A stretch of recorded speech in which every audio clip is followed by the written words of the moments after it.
জান্নাতুল বাকির বাইরের সাইড, জান্নাতুল বাকির বাইরের সাইড আর কোনো ভিতরের সাইড দেখার মতন কোনো ফতে নাই, কোনো সম্ভব নাই, বিন্দু পরিমাণও দেখার মতন কোনো জায়গা নাই। সব বন্ধ করে দিছে।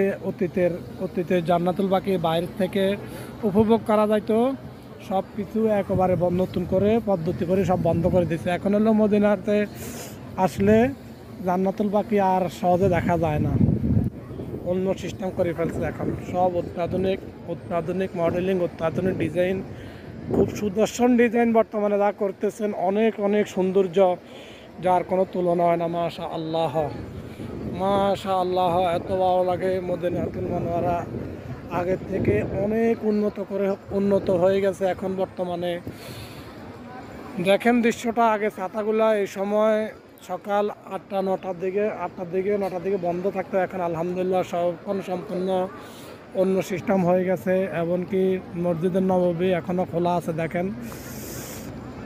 দেখেন দৃশ্যটা এত ভালো লাগে। আলহামদুলিল্লাহ, যাক আলহামদুলিল্লাহ, আসার সৌভাগ্য হলো। কি সুন্দর করে পরিষ্কার করা হচ্ছে। দেখেন এখানে কোনো বিন্দু পরিমাণ ত্রুটি নাই কাজের মাধ্যমে, এত ভালো লাগে। দেখেন আলহামদুলিল্লাহ, এত সুদর্শন দৃশ্য, এত যা তুলনাবিহীন। আলহামদুলিল্লাহ সুম্মা আমিন। যাক দেখতে পারলাম, সেই জন্য বলি আলহামদুলিল্লাহ।